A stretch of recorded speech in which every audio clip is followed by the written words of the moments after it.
Fala galera, Jesus Cop, Douglas Gonçalves por aqui para mais um Jesus Cop Podcast. Seja muito bem-vindo. Olha só, tudo que a gente faz aqui tem um objetivo, deixar você mais parecido com Jesus ou dar ferramentas para você formar Cristo em outras pessoas. E a gente está muito feliz de te receber aqui, estarmos juntos, você que está ouvindo, você que está assistindo. E eu estou aqui à mesa com Arthur Marques. E aí, Du? E aí, galera? Meu co-host, aqui para me ajudar nesse tempo de conversa. E olha só, deixa eu já adiantar algo para vocês antes de eu chamar aqui o meu convidado, te mostrar. Você já sabe quem é, você clicou aí. Mas eu quero te fazer um convite. Dia 11/11, imperdível, 11/11 de 2023, 11 de novembro, Conferência Jesus Cop 2023. Meu amigo, você sabe que é um dia especial marcado no ano e você não pode ficar de fora, ok? As inscrições estão abertas, nós estamos nos primeiros lotes aí. Então aproveita que o preço é melhor, você também não vai ficar de fora e dá para você juntar a sua galera, traz uma galera da igreja aí, faz dessa conferência a sua conferência anual com todo o seu grupo aí, que vai ser um tempo muito especial. Então, espero vocês 11 de novembro, tá? Vai ser em São José dos Campos, na igreja da cidade. Então, assim, vai ser um dia histórico, sempre é o dia da gente ver todo mundo que está com a gente acompanhando o ano inteiro, é o dia de Deus nos dar uma direção aí para o nosso ano. Eu estou muito empolgado para receber vocês aqui em São José dos Campos, beleza? Então, 11 de novembro, espero vocês aqui, link está na descrição do vídeo aqui, é só clicar e já fazer a sua inscrição. Vamos embora para o podcast de hoje?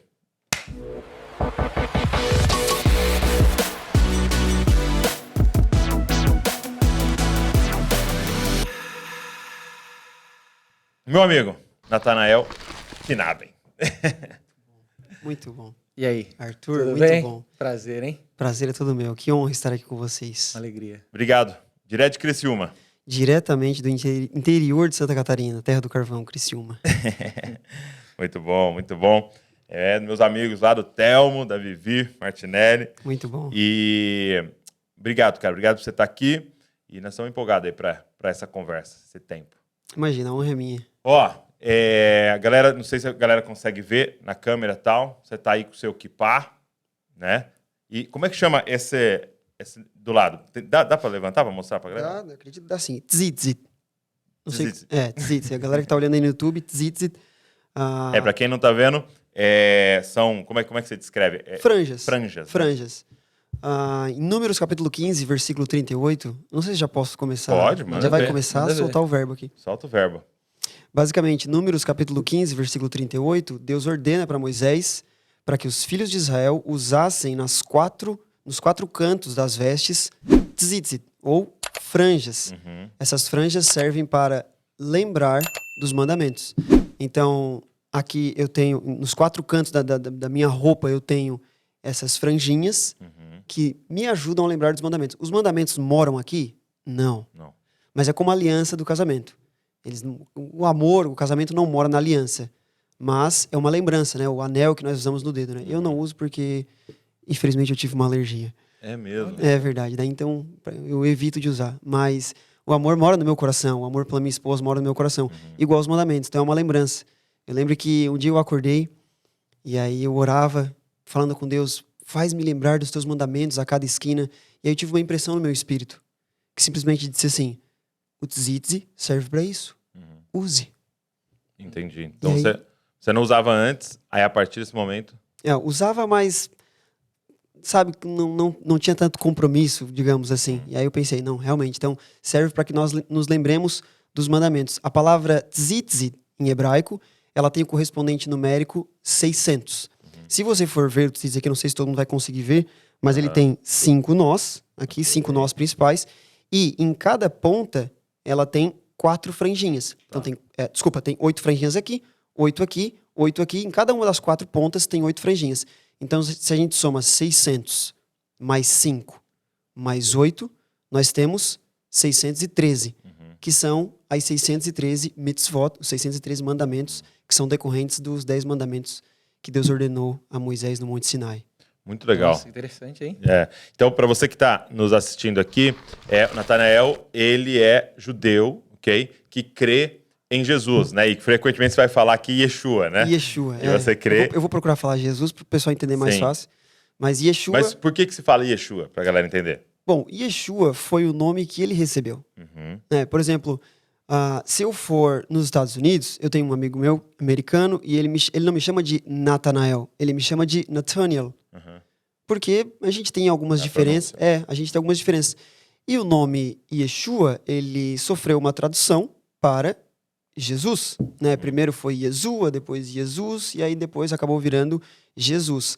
Inclusive, a letra J, ela não existe no alfabeto hebraico, por É exemplo. mesmo? Ela não existe. Então, por exemplo, Javé, né? O pessoal fala, a letra J não existe. Então, Jesus foi, de fato, uma tradução. Ele não vai me ouvir se eu chamar de Jesus? Não, com certeza ele vai te ouvir, né? Porque ele sabe dessa tradução. Mas nós, como somos de uma descendência judaica, aí nós preferimos chamar ele pelo nome que ele recebeu de fato, né?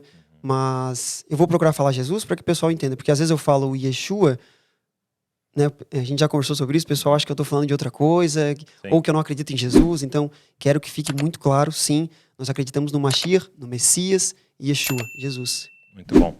E aí, lá em Criciúma, você faz parte de uma comunidade. E como é que foi você, desde criança, envolvido, como é que é a sua história com Deus? Muito bom. Eu vou tomar um pouquinho de tempo aqui, porque essa é a primeira vez que eu vou contar a minha história publicamente. Eu esperei o momento certo e eu acho que a Shem preparou esse momento pra gente. Eu cresci num ambiente religioso onde nós já acreditávamos em Yeshua. Então, eu não vim do judaísmo e me converti ao cristianismo, ou então algumas pessoas acham que eu vim do cristianismo e me converti ao judaísmo, né? Eu cresci num ambiente religioso. Na minha família, nós mantínhamos algumas práticas judaicas, mas nós não sabíamos.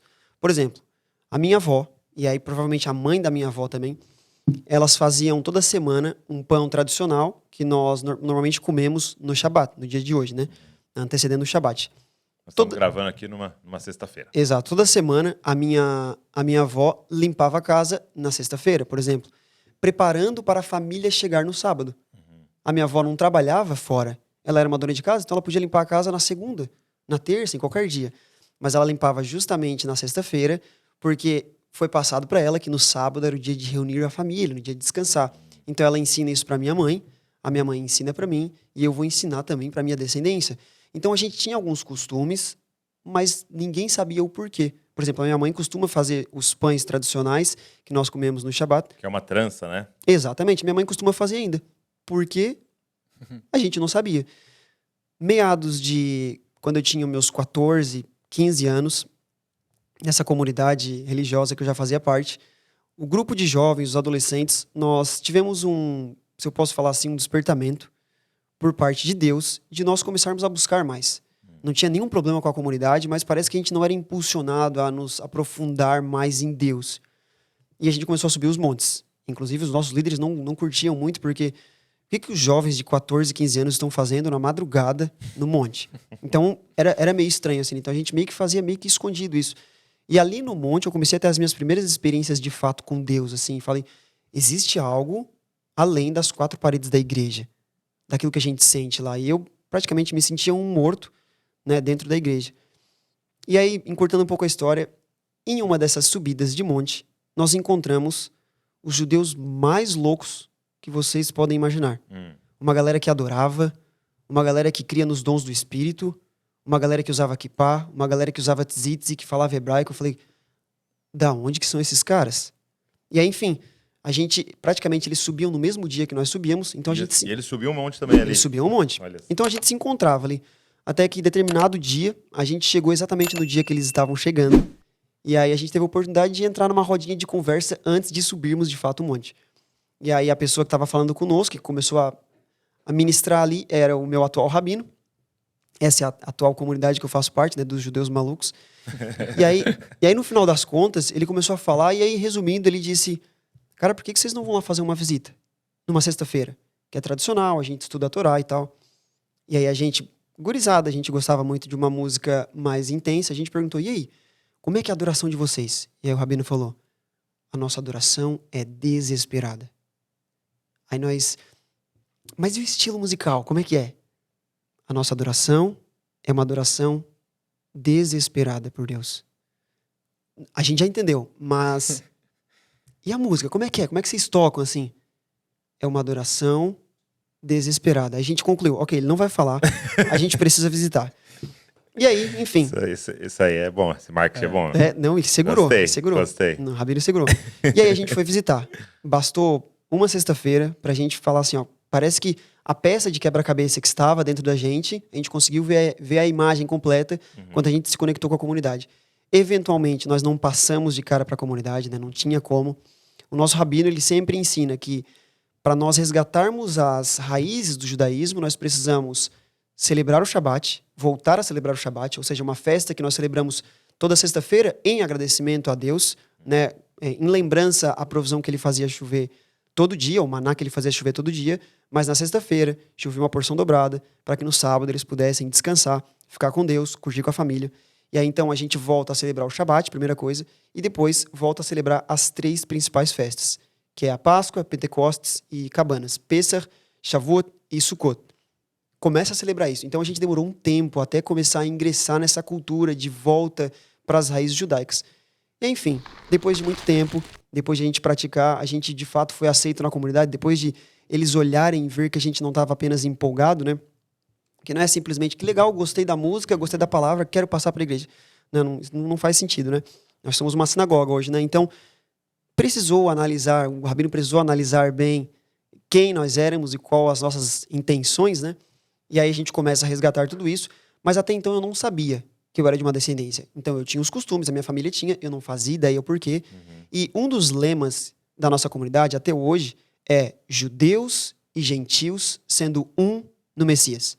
Porque a nossa comunidade é uma comunidade de judeus e de gentios. Ok. Nem todo mundo lá é um descendente. Então, como nós temos a visão da Brit Hadashah, do Novo Testamento, nós entendemos que agora nós somos um Sim. no Messias, em Jesus. E aí, então... O muro foi derrubado pela cruz. Exatamente. Então, facilitou, né? A gente acabou resgatando a prática das festas, os costumes, por exemplo, de usar kippah, os costumes de usar tzitzi, como os apóstolos, por exemplo, o Rav Shaul, o apóstolo Paulo, ou Shimon Kifa, Pedro, eles faziam. Eram judeus que receberam a crença no coração deles, caminharam, né, com o próprio Yeshua, no caso de Pedro, Paulo teve a visão de Yeshua, né? Mas, basicamente, quando a gente começou a fazer parte da comunidade, a gente andou como uma família, né, por muito tempo, e aí, em determinada vez, a gente foi numa conferência, e até então, quando eu entrei na comunidade, eu pesquisei, né? Fui pra internet, fui pra Google, fui pra site de genealogia, para tentar achar alguma coisa a respeito da minha família, e eu não achei nada. Knaben é um sobrenome alemão, até então. Eu sabia disso, sobrenome alemão. Então eu não achei nada. Eu falei, ok, eu sou um gentio, mas a comunidade é judeus e gentios, sendo um no Messias, recebam, estamos aqui. A gente foi numa conferência, e essa história eu nunca contei pra ninguém, né, principalmente publicamente na internet. A gente foi numa conferência em novembro de 2013 com o Danduk, e o Danduk não sabia nada sobre nós, né? A gente estava lá numa conferência como todo mundo estava lá. E aí, em determinado momento, no último dia da conferência, ele chama o pessoal da nossa comunidade. Algumas pessoas foram na conferência, nem toda a comunidade. Ele chama algumas pessoas para ir à frente, porque Deus tinha falado com ele e alguma coisa ele ia liberar sobre nossa comunidade. E aí ele orou por todos nós, foi um grande mover da parte do Espírito. E aqui, todo mundo caiu no chão ali, e eu, que normalmente sou uma pessoa que não choro muito e tudo mais, já tinha comentado com o Douglas, eu fiquei ali em pé, recebendo. Sim. Eu sabia que Deus estava tocando todo mundo e estava me tocando de frente, eu fiquei ali em pé recebendo. Eu chamo de Ministério do Frozen. Só congelado. Geladeira. Só todo mundo caindo e sala assim. Eu tinha um amigo que falava que é o Ministério Geladeira. Eu tenho um amigo assim também. Tem, né? Não, eu vou contar. A gente tava numa conferência com o Danduk também. E aí, cara, mesma coisa, eu fui pra frente e tal, e, galera toda caindo e eu lá de pé. E nada. E vinha, orava por mim e nada. Tá, e beleza. Até que chegou uma hora que eu saí, né? Aí eu fui lá pra trás e eles estavam me ajudando. A gente tinha levado os livros lá, eles estavam me ajudando. Aí eles falaram, você fica aqui pra gente ir lá receber oração? Eu falei, claro. Então. Aí foi uma galera da equipe lá pra frente, tal, receber oração e nada, cara. Ninguém. E eles voltaram. Poxa, cara, você congelou a gente. Passou pra nós. Mas basicamente isso, né? Sim, todo mundo ali lá... caindo. E eu pensei... uma vez, né, só abrindo um loop aqui na história, eu gosto bastante de contar a história. Eu falo que eu sou o Forrest Gump do judaísmo. Na nossa comunidade, sempre quando eu vou ministrar alguma porção lá, eu sempre tenho alguma história de judaísmo que eu conto. Mas basicamente, eu tinha um grande amigo, Gregory McNutt. Aham. E uma vez ele foi ministrar na nossa comunidade. Então você já começa a ver que a nossa comunidade Interessante. é estranho, né? É um pouco estranho, né? Como é a adoração, desesperada. E ele foi, Agora eu entendi. ele foi ministrar na nossa comunidade. E aí no final do culto, o nome da conferência era Apenas um Toque. Todo mundo acabado no chão. Todo mundo, todo mundo. Eu, obviamente, eu ministrava no altar na época, eu tava tocando. E eu tava ali no altar, servindo todo mundo. Eu falei, poxa, que legal, tá todo mundo sentindo aqui a presença de Deus. Mas amém, eu tô aqui servindo. Deus tá me usando da forma que precisa ser usado, né? E eu vi o Gregory tomando um Gatorade depois do culto. Que ele costumava fazer jejum todos os dias da conferência que ele ministrava, né? Eu vi ele tomando um Gatorade, amarrando o cabelo dele e dizendo, obrigado, Jesus. Obrigado, Jesus. E aquela cena, tipo, me chocou muito, porque eu pensei, ele foi um instrumento de Deus usado pra causar esse mover tudo aqui. E ele tá ali totalmente consciente daquilo que estava acontecendo. E aí eu comecei a parar de me culpar, né? Porque muitas vezes a gente cria um estereótipo de que, ok, Deus me toca quando eu choro ou quando eu caio no chão. O próprio Dan fala assim, eu não me importo se você caiu no chão, não. Pra mim é até melhor que você não caia, porque nem não causa tanto tumulto. Fica mais fácil pra gente caminhar e abençoar as pessoas que estão na sala. E aí, basicamente, estava todo mundo caído no chão. Eu tava lá de pé. E aí o Dan veio e me abraçou. E aí eu ouvi que ele falou pro tradutor dele, né? Ó, eu quero que você traduza com o teu microfone aí. E aí ele disse, eu tô vendo na árvore genealógica. Eu tenho muito medo de falar essa palavra, pessoal. Vocês não tem noção. Porque às vezes pode ser que eu fale a palavra errada, mas é árvore genealógica. Muito obrigado, Douglas. Eu tenho muito medo. A minha esposa cobra demais assim, ó. Eu nem falo às vezes, nem enfim. Ela tá ali. Ó. Mas basicamente, Deus. na minha árvore, aí o Dan começou a falar. Eu tô vendo na sua árvore que tem um judeu, ele não sabia nada a respeito de mim, que tem um judeu, talvez ele até um rabino, eu consigo ver ele orando para que ele tenha na descendência dele um filho que acreditasse no Messias e que levasse essa bandeira para frente. Por quê? Aí eu vou abrir um outro loop aqui. Eu falo isso com todo respeito aos meus irmãos judeus ortodoxos, né? Não tem muita concepção para o judeu ortodoxo o fato de que eu creia num Mashiach, num Messias que já tenha vindo. Entende?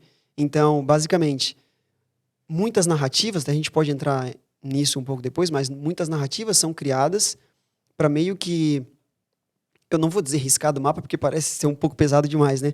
Mas para que essas pessoas que ao longo das eras creram em Yeshua, elas meio que sejam caladas, não tenham canceladas. Não tenham muita voz, exatamente.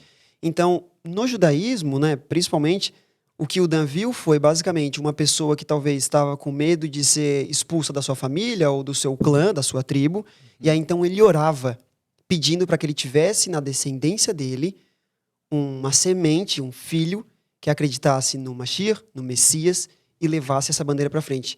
E ele só deu um tapinha nas minhas costas e falou assim, ó, that's you, my boy. É tu, cara. Aí naquele momento ali, daí eu desabei. Não caí no chão, mas chorei muito. Naquele momento eu falei, cara... E aí, até então, eu nunca tinha encontrado nada sobre a minha descendência. Nada, nada, nada. Na semana seguinte, eu encontrei tudo a respeito da minha família. Eu encontrei que Knaben, por exemplo, é uma palavra em Yiddish. Yiddish é um idioma que nasceu na Alemanha. Porque muitos judeus, principalmente depois da diáspora, eles foram dispersos para o mundo inteiro. Muitos deles nasceram na Alemanha. E então eles criaram como se fosse uma nova língua, que era hebraico misturado com alemão, que a gente chama de Yiddish. Normalmente os judeus Askenazi, que é os judeus que vêm dessa região, eles falam em Yiddish. E Yiddish tem uma palavra que se chama Knab, que é garoto. Né? Então eu sou o Natanael garoto. não tão novo, mas sou o Natanael garoto. Mas foi basicamente isso que aconteceu. Eu comecei a encontrar daí aí começou a fazer sentido. Aí depois eu fui lá, comprei um exame de DNA, justamente para comprovar, e aí tudo começou a fazer sentido. Mas foi a partir desse momento que realmente Deus fala comigo, e parece que ele tinha trancado o Google, né? Como se Deus tivesse trancado o Google, qualquer site, para que eu pudesse não ver até o momento que ele quisesse liberar. Aí eu contratei uma pessoa, um genealogista, um pesquisador de genealogias, né? Que de fato foi atrás, na mão também, para descobrir. Ele descobriu de onde minha família veio, daí ele linkou com o meu exame de DNA. Aí eu falei, agora sim, tudo faz sentido. Mas a conclusão disso tudo, o que muda para mim? Nada. Por quê? Independente se eu não tivesse, ou se eu tivesse um sangue judeu correndo nas minhas veias, o sangue do maior judeu de todos os tempos corre nas minhas veias.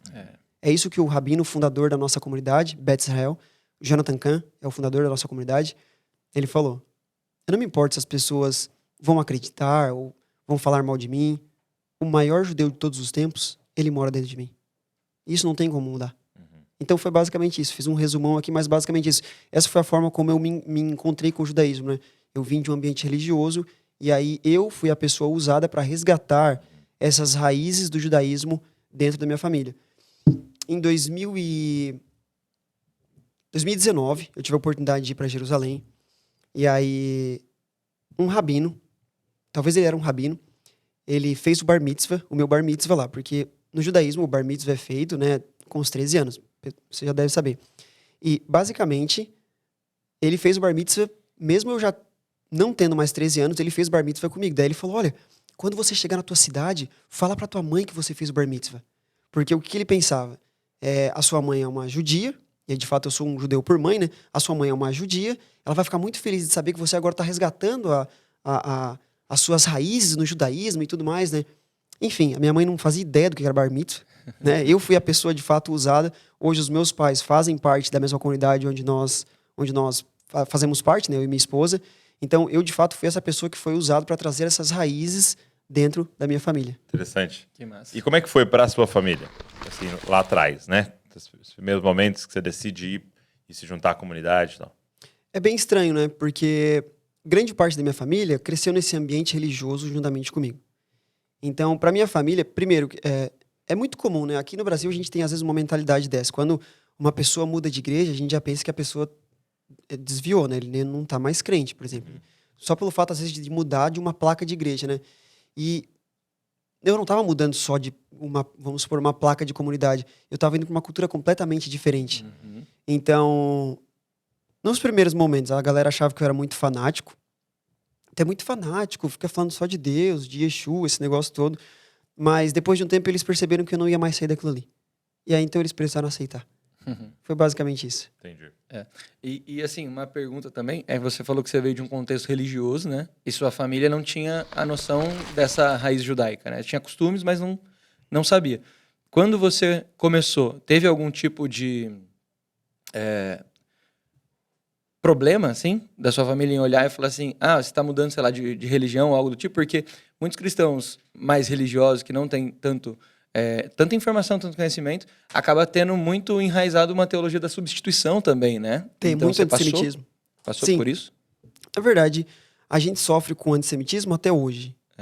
Essa é a verdade. Eu lembro de uma situação que eu estava, há muito tempo atrás, eu era fotógrafo de casamento, e eu estava no casamento, e estava usando meu tzitzit, e aí chegou um cara, que ele fazia parte de uma comunidade judaica ortodoxa, e aí ele falou assim: você é judeu? Eu vi que você está usando seu tzitzit.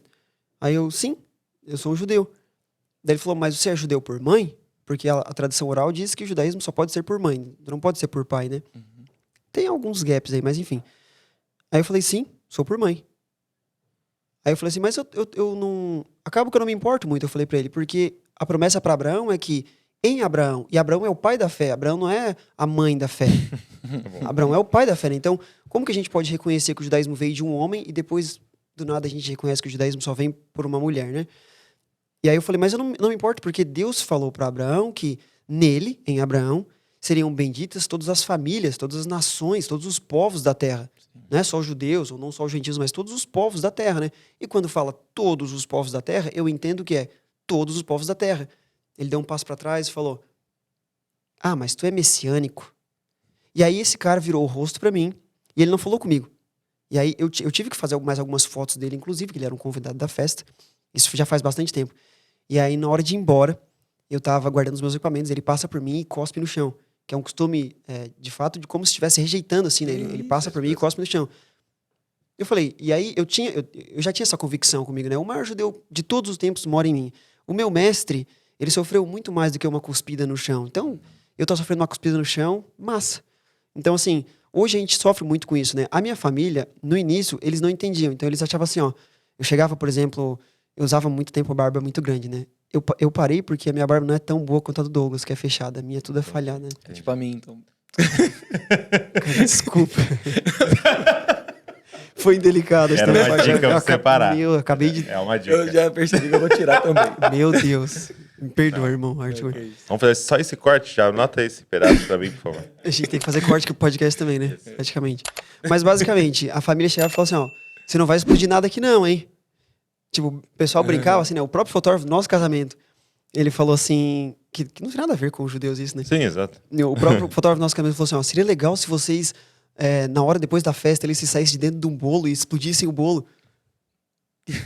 Não, cara, eu acho que não. Acho que não, eu seria legal. Eu acho que tá se confundindo as coisas. Então a minha família tinha um pouco dessas brincadeiras e tal, mas principalmente depois que eles me viram na internet, eu acho que minha família começou a aceitar mais o fato deles depois terem visto eu ter algum tipo de voz na internet, né? Ter algum tipo de alcance, e eles começaram a talvez dar um pouco mais crédito do que quando eu ia nas festas de família com meu kippah, com meu tzitz, e talvez achavam que era só mais uma moda que eu tava inventando na família. O kippah, né? Que é algo também bem característico, né? Qual é o significado dele? Bom, o kippah, ele não tem nenhuma referência. Então, o kippah é o... né? Mostra pra galera aí. Aqui de lado dá pra ver? Uhum. E como é que faz ficar preso? Então, aqui na minha cabeça fica preso numa boa, assim. Tranquilo? Quem tem muito cabelo, às vezes eles colocam algum grampinho de cabelo. Por exemplo, o meu rabino, ele tem mais cabelo, então ele bota um grampinho preso ali. E é bem comum. Se tu for em Jerusalém, literalmente, tem kippah que é do tamanho dessa roda aqui, assim, ó. Então, tipo, bem pequeno. Não vai caber, não vai ter como sentar ali direitinho. Então, os caras colocam um grampinho. Mas o kippah, apesar de que ele não tenha nenhuma referência, nem na Torá, nem na Brit Hadashah, nem no Taná, sobre usar o kippah ele é uma lembrança das roupas que o sacerdote usava, né? A mitra sacerdotal, sabe? Que o sacerdote usava. Então, é uma lembrança. Ele simboliza que nós temos uma cobertura acima da nossa cabeça, que de fato tem a mão do Senhor a respeito das nossas vidas aqui, ó, cuidando de nós, né? É como se fosse um limite. Nós chegamos até aqui. Mas daqui para cima tem alguém, tem Deus, né? Tem o eterno Deus que está cuidando de nós. Para um judeu, a gente não pode fazer nenhum tipo de culto religioso ou de cerimônia religiosa se não estiver usando uma kippah. Então, se você vai entrar, por exemplo, no muro ocidental, lá no Kotel, que é conhecido naturalmente como Muro das Lamentações, né? Sim. Não pode entrar sem uma kippah. Eles ficam entregando lá para se você for lá, tem uma caixa bem grande com um monte de kippot, que é o plural de kippah, branca, para que você possa usar, para que, de fato, em respeito, você consiga usar ali, né? Os judeus dizem que o kippah, ele é como se fosse uma identidade para aquela pessoa. Então, se o kippah, por exemplo, ele é azulzinho, a pessoa se identifica com o Estado de Israel. Se o kippah, ele é mais escuro, talvez mais preto, se identifica mais com o judaísmo ortodoxo. Nós, como temos uma visão do Messias, de Yeshua, a gente não fica tão, vamos dizer, religioso ou legalista, né, tendo que usar o kippah em todos os momentos. Até porque eu mesmo, quando eu fui no Muro das Lamentações, por exemplo, eu tirei foto de um rapaz, um judeu ortodoxo, que estava com tzitz, estava lendo a Torá, inclusive, ele estava de gorro. Ou seja, ele estava com uma cobertura, que é igual usar o chapéu. Então, o que não podia é ficar com a cabeça descoberta, né? Então, o kippah seria a mão do Senhor está sobre a nossa cabeça, tem uma cobertura acima de nós. Então, normalmente, como um instrumento de identificação, né? É o branding dos judeus, né? Como um instrumento de identificação, a gente acaba usando o kippah, porque acaba ficando fácil, né? Eu, inclusive, usava muito o tzitz, uso até hoje, né? Mas nos casamentos, por exemplo, eu usava o tzitz, porque eu sei que despertava curiosidade nas pessoas. E eu não tenho tanta facilidade de chegar nas pessoas e evangelizar, e já plantar uma semente. Então eu usava alguma peça do judaísmo, por exemplo. Para gerar uma pergunta. E aí eles perguntavam, o que é essa moda aí que tu tá usando? Bom, tu me perguntasse, agora eu vou te falar. E aí então eu tinha uma oportunidade, mas seria isso. Muito legal. Você até comprou um chapéu, né? Eu vi porque os vídeos lá, né? Os vídeos é mais legal. Comprei em 2019, quando eu fui para Jerusalém. A gente era louco para ter um chapéu, e de fato autêntico, né? Feito à mão em Jerusalém. A gente foi numa fábrica mesmo, que eles fazem sobre medida. Eu provei diversos chapéus. E o que mais ficou legal foi um chapéu que é da linha racídica do judaísmo. A linha racídica, o que é a linha racídica? A linha racídica seria uma linha mais ortodoxa, bem mais conservadora, vamos dizer. Os caras que normalmente a gente vê no Instagram ou no YouTube, que estão com chapéu, com o bekshé kaftan, com a roupa preta, geralmente são os judeus... Eles só usam preto, né? Normalmente usam preto. Depois a gente pode entrar um pouco nisso. Mas, basicamente, esses são os caras judeus ortodoxos, né? Os mais conservadores. Quando eu fui comprar o chapéu, E uma coisa até interessante que aconteceu, porque no dia seguinte seria um feriado em Jerusalém. Um feriado como se fosse um ponto facultativo, assim. Eles estavam celebrando uma festa, que era o Tu B'Shivat, que é o ano novo das árvores, que em Deuteronômio fala que o homem é como uma árvore, né? E aí, então eles celebram no começo do ano, como se fosse janeiro ou fevereiro para nós, um feriado que é basicamente o ano novo das árvores. Aí eles celebram essa festa, comem só frutas nesse dia e tal. O vendedor falou assim pra gente, ó, amanhã o chapéu vai estar mais barato. Se vocês quiserem, vocês voltem aqui amanhã e vocês compram um chapéu mais barato. A gente pensou, que loucura, né? Ele poderia ter vendido para nós, e nós estávamos prontos para comprar. A gente saiu do Brasil, a gente estava comprando tudo que a gente podia, né? E de fato, estava R$200 mais barato no dia seguinte. E a gente comprou, e a gente ganhou o case. Eu e meu rabino, fomos só nós dois na viagem. Então a gente comprou o case do chapéu, e, enfim, foi muito legal. É, porque tem que proteger ele. Precisa. E é mais caro, assim, uma parada. É um pouco mais caro. Aí, no final das contas, quando nós estávamos na loja para comprar, ele não me perguntou se eu fazia parte do judaísmo racídico. Eu, inclusive, perguntei, qual é a forma certa de usar o chapéu? Já deu a dica ali. Eu perguntei para ele. E ele falou, olha, os mais ortodoxos, eles usam mais para baixo, tapando quase que o olho. Os mais tranquilos, eles vão usar bem aqui no topo da cabeça aqui, com a aba mais para cima. Mas ele não mencionou nada assim, ó. Se vocês forem messiânicos, por exemplo, vocês não podem usar. Ou se vocês acreditam em Yeshua, vocês não podem, em Jesus, vocês não podem usar. Basicamente, indiretamente, né? Ele perguntou se eu tinha o dinheiro. Foi basicamente isso. Ele não perguntou. Pré-requisito, ter o dinheiro. Mas é isso aí, tens o cheque pra dar aí pra gente? Ok.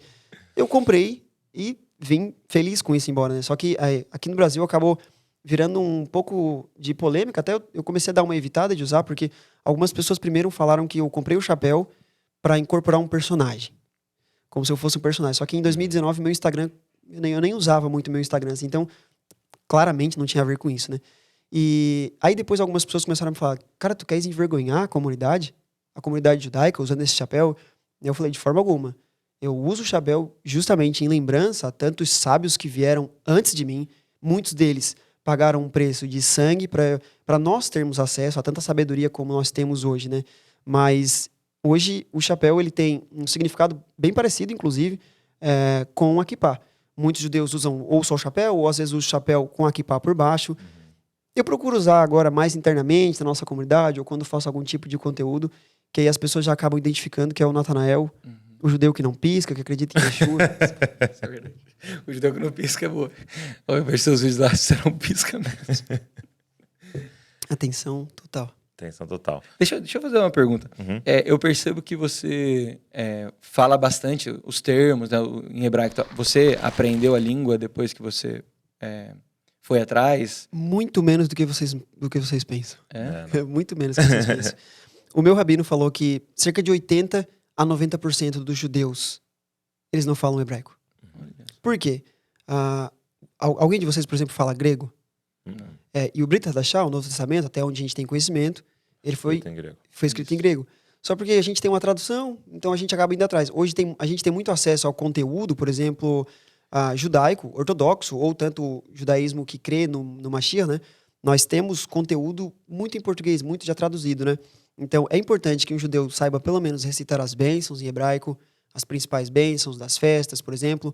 Mas eu sou um estudante do hebraico, mas falo muito menos do que vocês imaginam. É mesmo? Muito menos do que vocês imaginam. Legal. Você começou a fazer alguns... Então, deixa eu perguntar primeiro do judeu ortodoxo, né?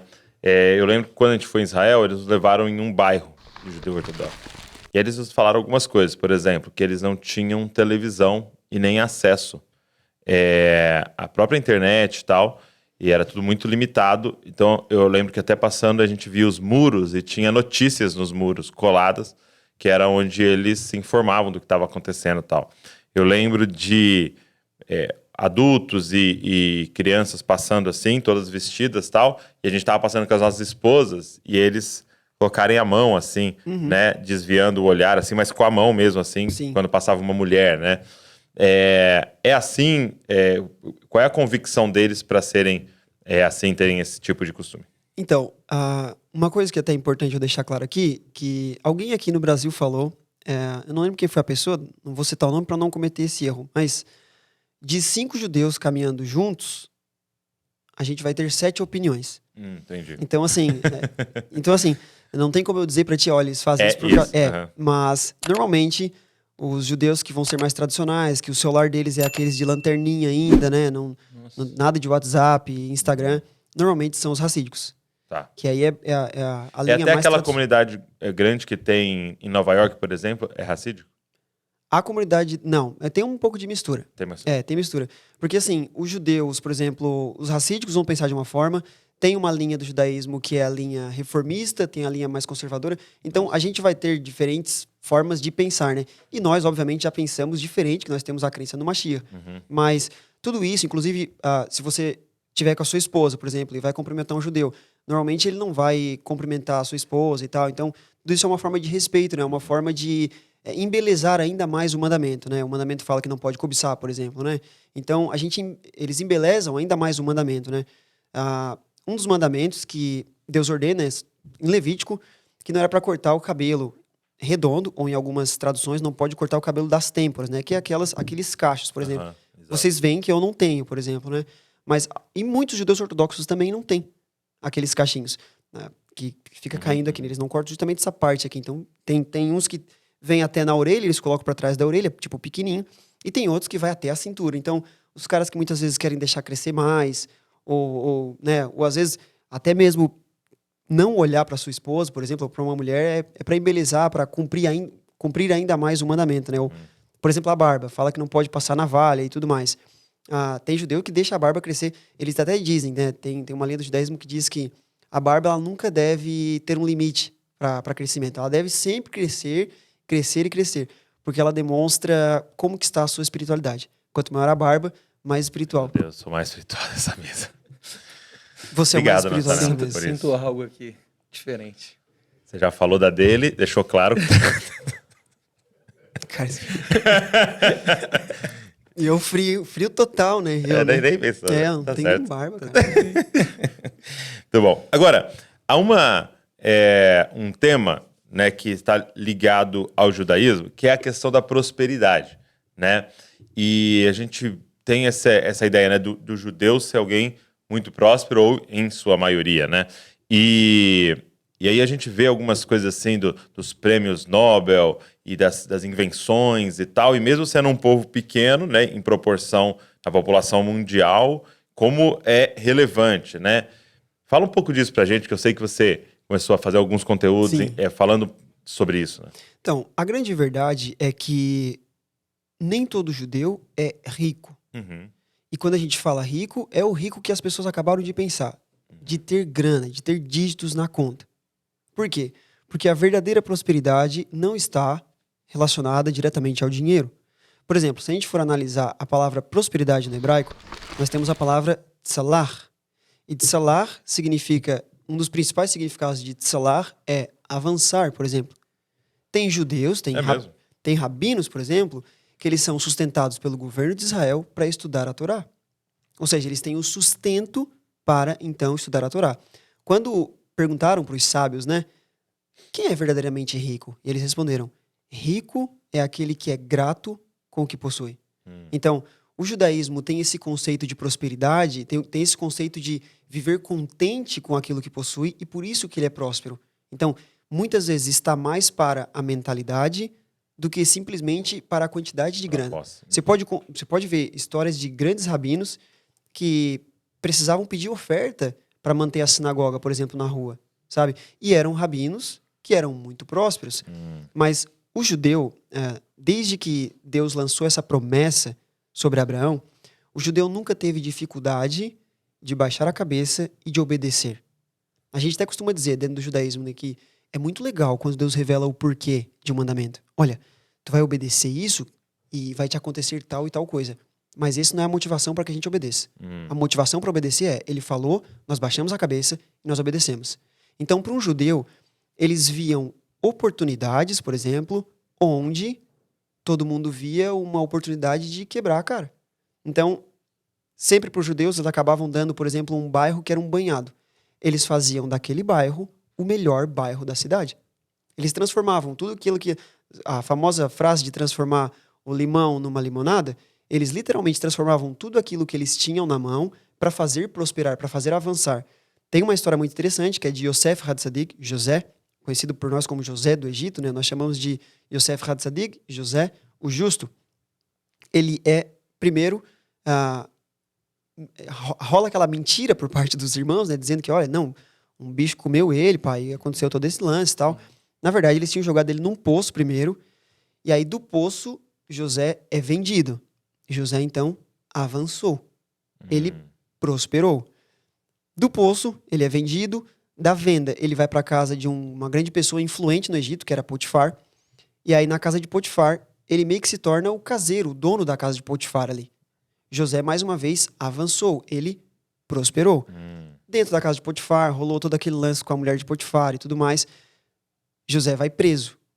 Na prisão, ele era tão bom e tinha uma administração tão boa, Deus estava com José, que ele se torna o líder da prisão, como se fosse o chefe da prisão. José, mais uma vez, avançou, ele prosperou. E aí vocês sabem da história, os dois caras têm sonhos, José revela os sonhos deles, depois o sonho do próprio faraó, e ele se torna uma das pessoas mais importantes do Egito. Né? Acima dele só tinha o faraó, ele era a pessoa mais importante abaixo do faraó. Nesse momento, José recebe prosperidade financeira.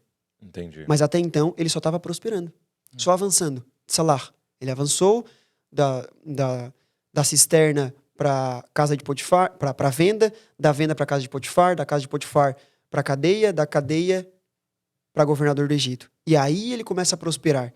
E aí uma coisa que é interessante é que com essa bagagem toda que José teve, né, de tanto se dar mal, vamos dizer, que na verdade não estava se dando mal, mas Deus estava preparando esse caminho, né? A gente entende que toda prosperidade, ela serve um propósito. Então, muitas vezes, tem até um amigo meu que ele fala que se a gente não tem muita prosperidade é porque a gente tem uma falta de visão a respeito do nosso propósito. Então, o judeu está muito conectado de que a prosperidade é uma ferramenta para que nós possamos ativar nosso propósito. Eu pergunto para vocês, para o que serviu a prosperidade de Yosef? Para manter viva a família de Israel que tinha a semente do Messias. Exatamente. Se Yosef, obviamente, nos planos de Deus, ele ia providenciar alguma Sim. coisa, mas imaginamos que não tinha Vamos dizer Yosef. que não. A família estava fadada a morrer De fome. de fome. Então, assim, toda prosperidade, todo dom, tudo aquilo que Deus nos entrega, ele serve um propósito. Então, a primeira coisa a respeito de prosperidade é saber que ela não está conectada com o dinheiro. A segunda coisa a respeito de prosperidade é saber que nós precisamos buscar propósito. O propósito vai mover prosperidade. Eu vi alguém dizendo isso. Que o que é ser próspero é ter o suficiente para cumprir o propósito de Deus na sua vida. Né? E para alguns vai ser 5 mil reais por mês, para outro vai ter que ser 1 milhão de reais por mês, porque aquilo que ele tem que construir é gigantesco nesse sentido e tal. Então, é ter o suficiente para o cumprimento do propósito de Deus na sua vida. Exatamente. Prosperidade é tudo aquilo que o dinheiro pode comprar, mas também é tudo aquilo que o dinheiro não pode comprar. Então, se você tem um casamento feliz, se você tem filhos que são educados ou são obedientes, por exemplo, se você tem a presença de Deus ou tem vitalidade, por exemplo, você é próspero. Né? Perguntaram para Steve Jobs, quando ele estava morrendo. E aí ele disse que a cama mais cara do mundo é a cama de um enfermo. Por quê? Ele poderia pegar toda a fortuna dele, mas não comprava o ele sair daquela cama.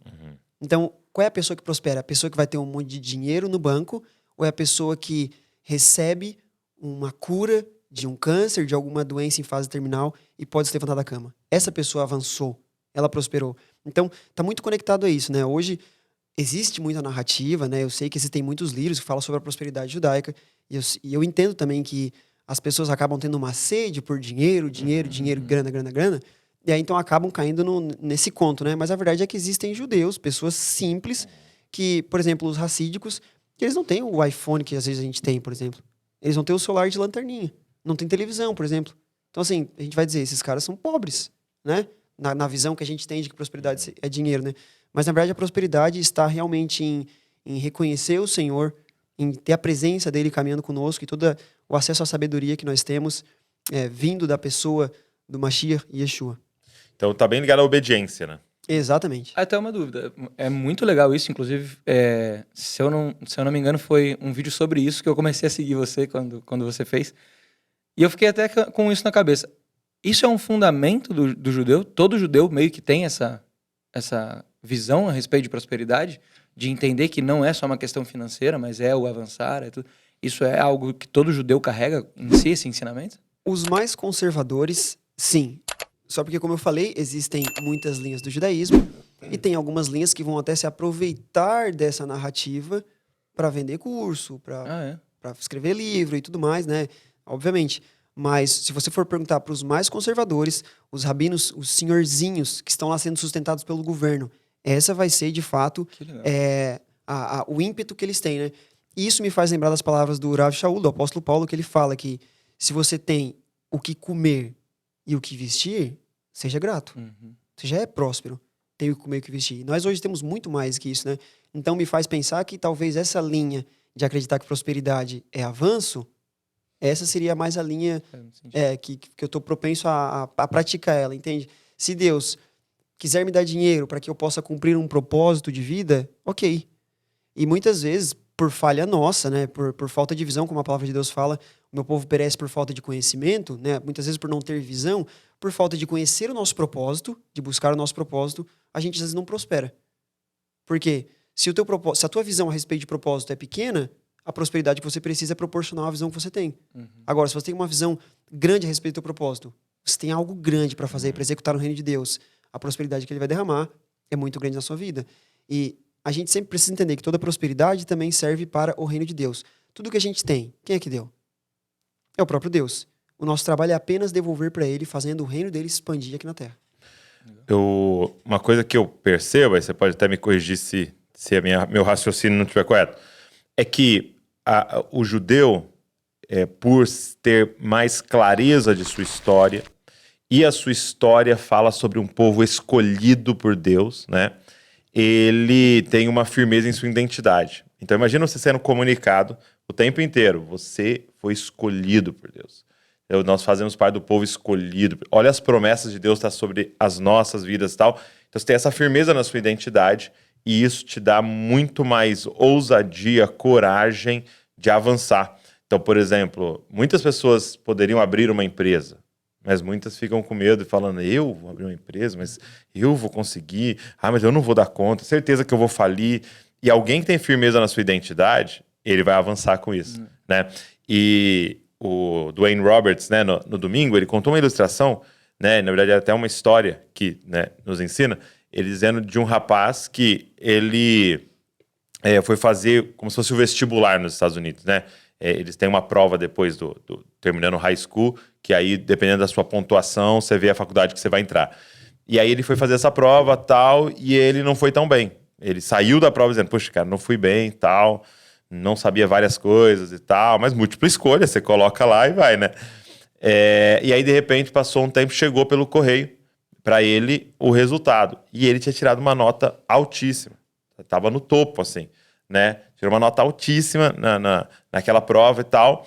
E, cara, esse cara foi tomado de confiança, falou, poxa, eu sei mais do que eu imaginava. E aí ele começou a avançar e tal, e fez faculdade e se tornou um mega empresário. Muito próspero, fazendo grandes coisas, entendeu? E foi assim, uma virada na vida dele. Entendeu? 20 anos depois, ele recebe uma carta, entendeu? Do órgão lá que cuidava da prova, dizendo, olha, a gente errou. Ele te mandou errado para você o resultado, sua nota era uma nota baixíssima. Entendeu? E aí ele falando sobre isso, cara. Ele entendeu que ele era inteligente. Exato. A mentalidade, na verdade, né, que Deus plantou neles por causa dessa promessa, pronto, é isso que a gente é e pronto. E isso está sobre nós. Exatamente. Isso está sobre nós nessa mesa, né? Efésios vai dizer, vocês são escolhidos. Antes da fundação do mundo, ele te conhecia. Antes de ser formado no ventre da sua mãe, ele sabia, ele sabe o seu nome, né? Achei lindo aquilo que você falou, né? Que o Dante falou, como é que é? Vocês estão escolhendo o nome pro seu filho, né? Sim. É que a gente vai ter um menino. Até eu acho que ninguém sabia disso. Meu Deus. Vamos estourar um negócio azul aqui. Já revelação. Vai ter quase nascido. E aí, a gente, no judaísmo, né? Bom, vocês sabem disso, mas dar um nome para uma criança é algo realmente... A criança vai carregar pro resto da vida dela aquele nome ali, né? Então, não é um nome que vai ser bonito só na fonética, é legal para escrever, etc., que vai ser descolado entre os amigos ou vai ser bonito pro Instagram. mas de fato é algo que a pessoa vai carregar, né? Se a gente vê, por exemplo, Raquel, que estava dando à luz a Benjamim, né? Que veio ser Benjamim. Ela estava sentindo muita dor na hora que ela estava dando à luz, e ela falou, como eu estou sentindo muita dor, ele vai se chamar Benoni, filho da minha dor. Uau. Porque ela estava sentindo muita dor. E aí, Jacó estava muito feliz que ela estava dando mais um filho para ela, né? Primeiro veio José e depois veio o Benjamim. Então Jacó estava muito feliz. Ele falou, como assim? Tu tá sentindo dor, mas para mim é uma alegria? Ele vai se chamar Benjamim, filho da minha alegria. Então, assim, é um nome que a criança vai carregar pelo resto da vida, né? Então, eu e a minha esposa, nós estamos orando muito a respeito de que qual o nome que nós devemos colocar, né? A gente não quer simplesmente uma fonética bonita e tal. E aí, conversando com o Dan, ele falou que não precisa se preocupar, porque no momento certo, Deus vai revelar para vocês como que ele já chamou o seu bebê.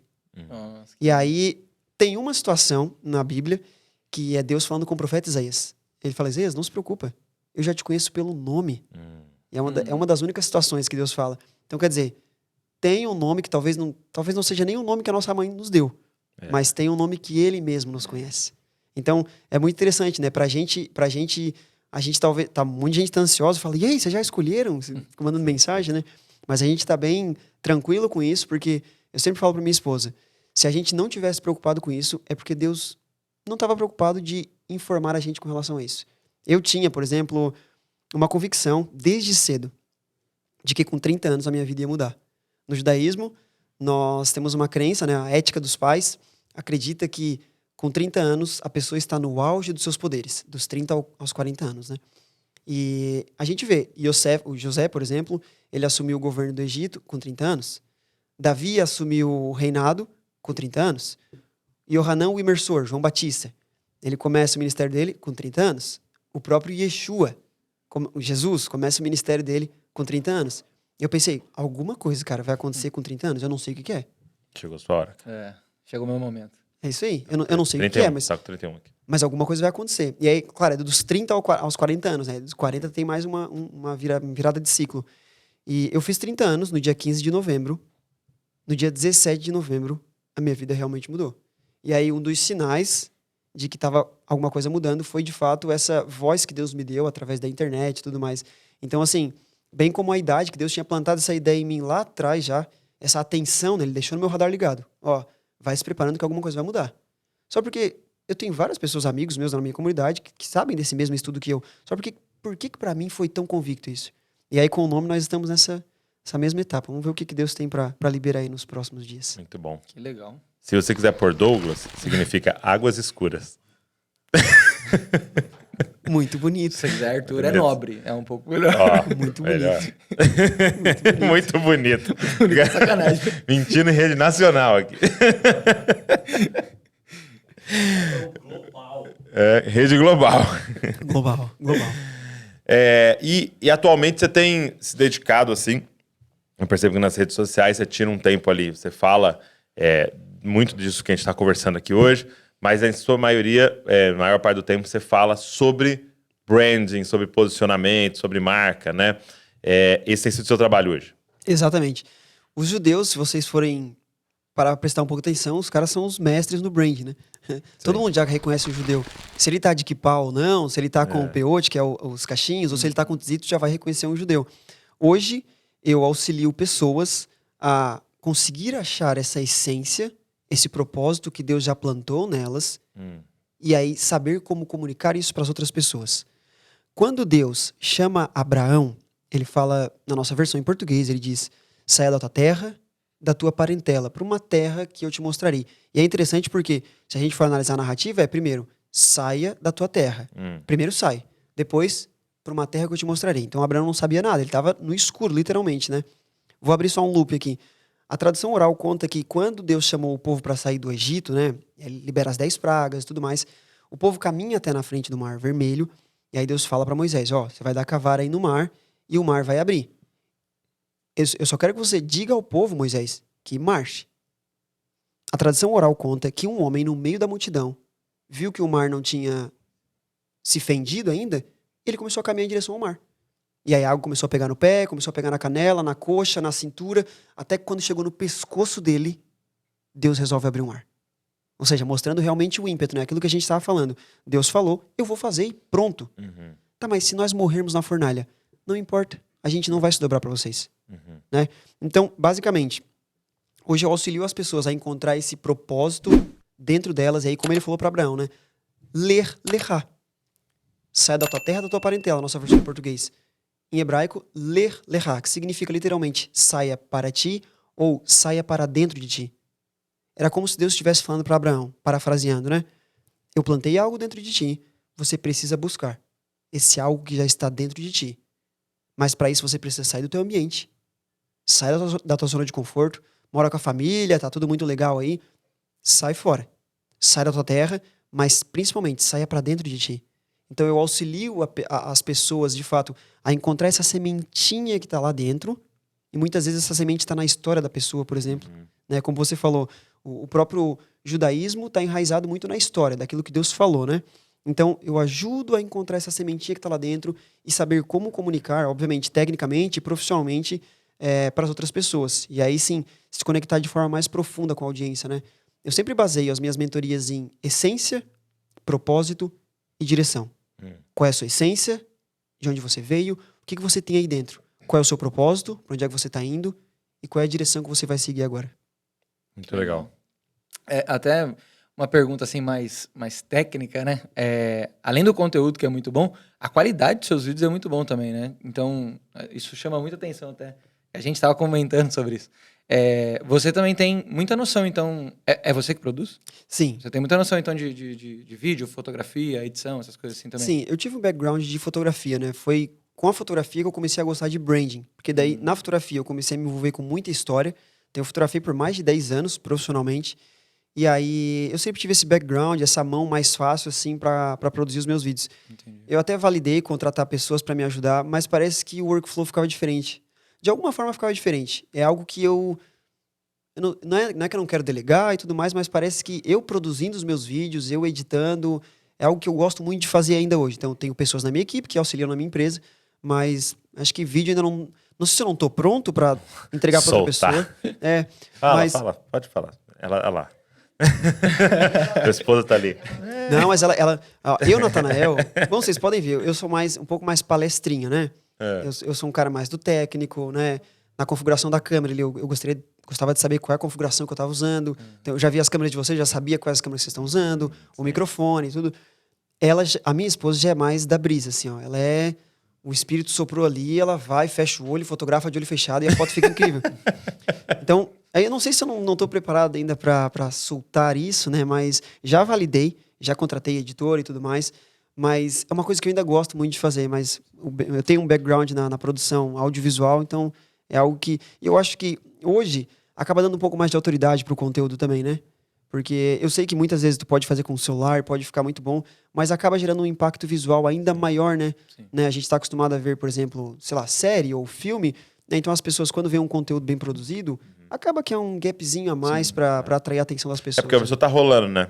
E aí ela tá vendo todo o conteúdo do celular, do nada. Vê uma diferenciação. Vê algo com profundidade, com cor e tal, o áudio tá melhor, a pessoa vai parar. Aí, lógico que ela vai ficar se o conteúdo for bom, né? Exatamente. É isso, parar, beleza. Aí agora o ficar, permanecer, o seguir, né? Exatamente. Tanto que, assim, né, falando sobre isso, quando me enviaram o vídeo da prosperidade, e o que mais chamou atenção primeiro foi a qualidade do vídeo, né? foi a estética. Aí depois eu fui ouvir e falei, nossa, olha esse conteúdo também. Até tava conversando com a Val sobre isso, né? Como chama atenção a qualidade dos vídeos e tudo mais. E aí quando você para ouvir, você fala, nossa, o conteúdo é muito bom também, né? Então, realmente, isso faz toda a diferença na entrega do que você tem feito. Eu sempre acreditei muito nisso, que um conteúdo não só o conteúdo de qualidade, ou seja, o conhecimento que você traz, mas a forma como você apresenta o conteúdo, eu sempre acreditei que faz diferença. E aí, por muito tempo, né, no mercado digital, o pessoal fala, não, mas não pode perder tempo e tudo mais, faz mais rápido, etc. O negócio é priorizar isso. E até que uma vez, e aí foi uma das grandes viradas do meu business, eu estava conversando com o meu rabino, e eu pedi um conselho para ele. Eu falei, rabino, qual o conselho que você me dá pro meu business? Ele falou assim, ó, faz o que dá na tua mente. O que tu tens de ideia, executa. E aí eu pensei, ok, mesmo que não dê resultado nenhum, eu vou fazer isso aqui. Se eu não fizer, 0 pessoas vão assistir. Se eu fizer e 3 pessoas assistirem, ok, eu toquei 3 pessoas. Então fechou. Mas, curiosamente, Deus queria usar justamente isso pra virar um pouco o leme do barco aí. Mas conta pra galera. Aí você pegou, né? Porque você me contou no café, né? Você fez 5 vídeos, você falou? Até aquele dia ali, até aquele momento ali, eu falava muito sobre branding. E isso é muito legal, né? Que foi uma grande virada no meu negócio. Eu falava muito sobre branding, a técnica, né? Branding, posicionamento. Você tem que falar sobre isso no seu produto. Você tem que conversar assim, tem que ter palavras sagradas. Por exemplo, hoje, nenhum canal no YouTube vai dizer fala, galera, Dizascope. Nenhum canal vai dizer. Então, a galera já sabe que tem a ver com o Dizascope, né? A cor, a forma como vocês se posicionam. Isso já fixa na mente das pessoas um espaço, né? Vocês preencheram um espaço na mente das pessoas. E eu falava muito a respeito disso. Só porque, em determinado momento, ele falou, faz o que dá na tua telha. E aí, uma vez, né, dá na tua telha é uma expressão de... Sim. Dá na mente aí, né? Sim. Vocês usam essa expressão aqui? Quem né? usa. Sim. E aí, basicamente, uma coisa que eu sempre pensava, como que eu posso linkar a espiritualidade com posicionamento? Tipo, não faz sentido, né? Se a gente for pra pensar. E aí eu pensei, quer saber de uma coisa? Meu rabino já deu essa palavra aí, né? Já sinalizou. Eu não tenho nada a perder, então eu vou fazer. E aí eu fiz um conteúdo espiritual. E o conteúdo espiritual foi exatamente o que Deus usou para jogar os meus conteúdos lá para cima. Foi como se eu estivesse patrocinando com... Deus estava fazendo meu tráfego pago lá diretamente do céu, né? E aí eu entendi. Uma das porções, toda sexta-feira, os judeus do mundo inteiro, nós estudamos uma porção da Torá. E é a mesma? A mesma. No mundo inteiro? No mundo inteiro. Nós temos um ciclo anual. Nós temos um ciclo... Quem bola esse cronograma? Então, de novo, algumas linhas acreditam que Deus deu as porções já divididas para Moisés no Monte Sinai, quando ele entregou os 10 mandamentos, e alguns creem que isso foi dado para o profeta Oséias. Então, não se sabe bem ao certo, mas sim, no mundo inteiro hoje nós estamos estudando a mesma porção. A porção de hoje, inclusive, é a porção Shlach Lecha, que significa envia para ti, que é quando o povo começa a pedir, vamos, Moisés, envia uns espias aí para a gente ver como é que é a terra. Se a gente for ver, a primeira menção disso na Bíblia vai dizer que, Moisés, é como se Deus estivesse pedindo, né? Moisés, envia alguns homens. Só porque no original fala, envia para ti. Por quê? É como se Deus estivesse dizendo, se o povo está pedindo, então envia. Já que eles estão pedindo muito, envia. E aí foi a grande queda deles, eles terem ficado 40 anos no Egito, né? Inclusive, só um loop aqui, depois vocês lembram do que eu estava falando, tá? Mas só um loop aqui. Quando esses 12 homens vão lá para vigiar a terra, o que Deus tinha prometido? A grande promessa que ele fez é, eu vou tirar vocês da escravidão do Egito para levar vocês para uma terra que mana leite e mel. Então, durante as 10 pragas, durante todas as visitas que Moisés e Arão fizeram na presença do faraó, a narrativa era, eu vou levar vocês para me adorar numa terra que mana leite e mel. A promessa foi sendo feita por muito tempo por Deus, por muito tempo. Quando eles chegaram na hora H de assumir a terra, 10 espias falaram, a gente não vai conseguir. A terra é muito fortificada, tem muito gigante lá, os caras vão acabar com a gente não vai conseguir. Só porque a promessa era, o cara já tá conquistado. E aí Josué e Caleb falaram, não, cara, a gente vai mastigar os caras, como pão. Tipo, Deus já deu pra gente, por favor. Eles rasgaram as vestes, né? A porção de hoje fala isso, que eles rasgaram as vestes, né? Como se estivesse desesperado, falando assim, vocês não estão fazendo isso. Vocês estão, tipo, desobedecendo o próprio Deus que falou que a gente já acessaria a terra. Tipo, a gente não tem que fazer nada. É só seguir. É como o maluco lá que entrou no mar e o mar se abriu. A gente só precisa seguir. E aí eles falaram, não, a gente não vai. Era melhor a gente ter morrido no Egito ou no deserto. Por que trouxe a gente aqui? E aí Moisés e Arão clamam a Deus. E aí Deus fala, olha, por causa dessa desobediência, os 10 caras já morreram na hora. Deus lançou uma praga, os 10 caras caíram na hora, mortos. E toda essa geração que tá aqui, eles vão cair mortos no deserto também. E aí naquela noite, quando eles viram que Deus estava falando sério, eles pensaram assim, ó, não, então de manhã a gente vai assumir a terra. Mas Deus já tinha dado a sentença de que eles iam cair mortos no deserto. E aí Moisés fala o quê? Cara, não subam. Não vão pra guerra. Vocês vão morrer, vai ser difícil. E aí eles pensaram, não, agora a gente vai tomar posse. Ou seja, eles quiseram tomar posse de algo que já tinha passado o timing de Deus. Então, quando a gente vai cumprir algo que Deus falou, como o judaísmo fala, a gente não tem que buscar um porquê, a gente tem que buscar obedecer. E é na hora que ele ordena. Abraão, sai da tua terra. Ok, tô pegando as minhas coisas, eu tô saindo agora.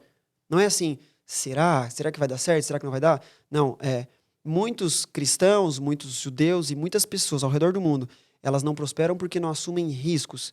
E quando a gente fala sobre assumir riscos, é sobre a gente viver uma vida por fé. Uma pessoa mandou mensagem ontem pra mim, estou sempre buscando a Deus e tal, mas parece que sinto que nada está acontecendo. Eu falei, mas a gente não foi convidado a sentir algo. A gente foi convidado a viver por vista? Não. Por fé. Por crer. E não para sentir. Tudo bem, a gente pode eventualmente sentir, mas mesmo que não tá sentindo, a gente deve continuar seguindo. Eu entrei nesse loop, agora eu me perdi, pessoal. Mas deixa eu só dizer uma coisa interessante disso daí. Os caras Perdeu o jogo. não entraram na Terra Prometida por um motivo, assim, principal. E algo que é muito comum pra gente. Reclamar, né? Por murmurar. Então eles vêm o tempo inteiro murmurando e reclamando, murmurando e reclamando. E uma coisa que eu aprendi, cara, murmurar, reclamar é até um termo muito forte, né? É uma intercessão satânica. Por quê? Porque murmurar e reclamar é ficar treinando a sua mente para crer. Deus não vai cumprir as promessas. Deus não está no controle. Deus não sabe dar boas coisas para mim. Então, você tá ali, por isso que é uma intercessão satânica, né? Você tá ali, cara, o tempo inteiro preparando a sua mente para quando estiver diante da promessa, achar as evidências de que não vai dar certo. Porque tinha evidências para as duas coisas. Eles chegaram lá e viram a terra que era leite e mel, viram os caras carregando cacho de uva, 2 caras. Então, eles tinham a evidência. É verdade o que Deus falou. E tinha evidências da dificuldade que seria para conquistar. Mas aí eles escolhem crer naquilo que eles ficaram processando os 40, aquele tempo inteiro caminhando, 40 dias caminhando no deserto. Então, e a gratidão é o inverso, né? A gratidão é você ficar treinando, né? Para quando você está diante da promessa, você crer, você abraçar, né? Você entrar, né? Exato. Então, e isso é tão real para nós como brasileiros, né, cara?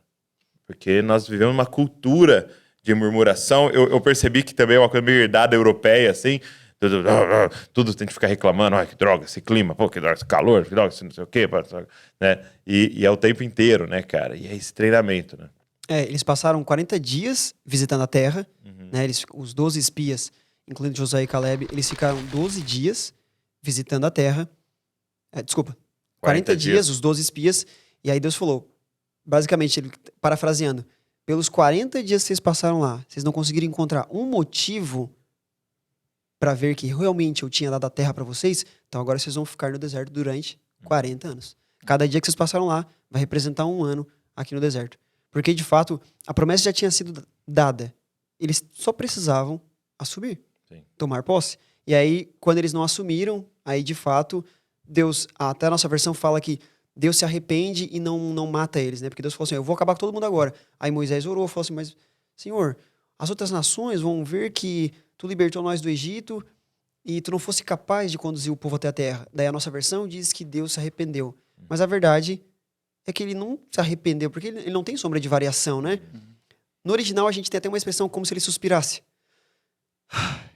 Tipo assim, de novo, né? Vou ter que fazer isso. Só porque a promessa se cumpriu. 40 anos depois, as carcaças ficaram no deserto. Sim, muito forte. E aí você estava falando sobre toda sinagoga, todo judeu vai estudar a mesma porção, né? A mesma porção. Que legal, que é essa porção de hoje. Hoje é essa porção que nós estudamos. Mas eu nem sei porque eu entrei nesse assunto. Vou pedir perdão para vocês. Foi muito bom. Isaac, muito obrigado, minha esposa. A esposa lembrou a porção que você ia falar. Eu não falei para vocês que sou Forrest Gump? Vocês não acreditaram, né? Mas, em determinada porção, Isaac, e até estava conversando com o Douglas sobre isso no café hoje pela manhã.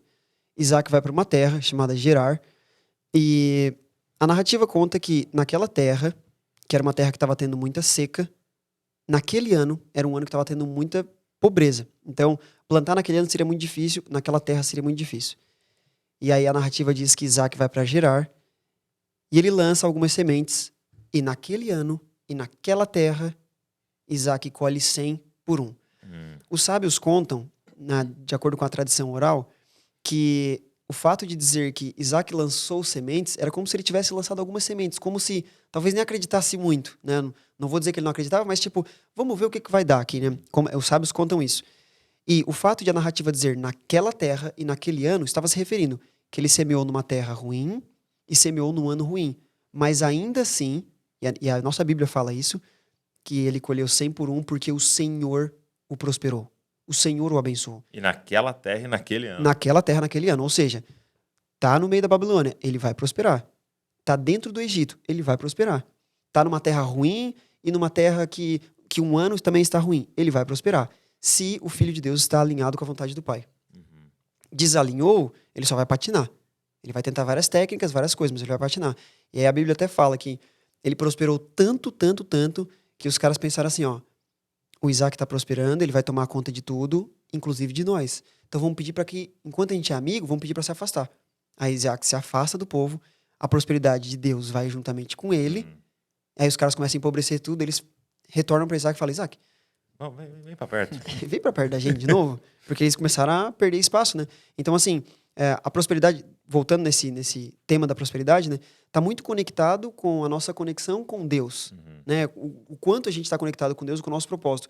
E comigo foi exatamente o que começou a acontecer. Quando meu rabino deu essa direção, de eu começar a fazer aquilo que tava dando na minha mente e tal, eu comecei a perceber, eu vou ir contra o que o pessoal tá fazendo, muitas vezes de falar só sobre a técnica do branding, do posicionamento, e eu vou começar a falar aqui sobre espiritualidade. E aí essa foi a coisa mais louca que começou a acontecer, porque eu tenho clientes hoje que eles chegam até mim e falam, Natanael, eu vi um vídeo teu falando sobre prosperidade no judaísmo, vi um vídeo teu falando sobre Jesus, sobre Yeshua, e eu quero contratar a tua mentoria de posicionamento. Aí pra mim, até hoje, eu falo assim, ó, como que isso é possível? E aí, pra mim ficou muito claro, isso que aconteceu com o Isaac aconteceu na minha própria vida. Porque eu lanço, a sensação é que eu lanço todos os dias conteúdos espirituais, né? Semente, né? Mas eu lanço uma vez por semana. Eu não tô todo dia lançando conteúdo espiritual. Só porque a perspectiva é, Deus fez impulsionar tanto isso, né? E aí até percebi que Deus tava com uma certa pressa, né? De avançar nisso, né? Deus começou a impulsionar tanto que a perspectiva é que eu faço conteúdo espiritual todo dia. É verdade que não. Eu faço uma vez por semana. Só porque lança um pouquinho de semente, o Filho de Deus está alinhado com a vontade do Pai, com pequenos esforços, ele alcança grandes resultados. Um filho de Deus continua sendo filho ainda, mas se ele está desalinhado com a vontade do Pai, ele só vai patinar. Sim. Porque Deus não vai querer impulsionar ainda mais o desalinhamento dele, né? Esse é o Pai. Meu amigo, obrigado. Obrigado por esse tempo aqui. Foi muito especial. Muito feliz de você estar aqui. Vai ser muito legal. Você vai ficar na conferência Lidere como Jesus aí com a gente. Muito bom. Vai ser um tempo muito maravilhoso. Obrigado pelo seu trabalho. Compartilhar o coração com a gente aí. Muito bom. Me sinto honrado, pessoal. Obrigado, Natanael. Foi um prazer, cara. Obrigado a vocês pela oportunidade de poder estar compartilhando um pouquinho mais da minha história. Como eu falei, eu sabia que em algum momento eu ia ter que compartilhar isso e de forma mais de coração aberto, então eu estava esperando o momento certo e eu tenho plena convicção de que esse foi o momento que Deus separou para que a gente pudesse fazer isso. Muito bom, muito bom. E você que ficou aqui com a gente, nos ouvindo, nos assistindo, obrigado por esse tempo maravilhoso. E deixa eu dizer para você, espero você dia 11/11, hein? Conferência de Zascope, São José dos Campos, na Igreja da Cidade. Vai ser um tempo incrível, 11/11. Link tá aqui. As redes sociais também do Natanael. Vai estar no vídeo o tempo inteiro, mas também aqui na descrição para você acompanhar todo o trabalho dele lá. Deus abençoe você e não se esqueça, você é uma cópia de Jesus. Valeu!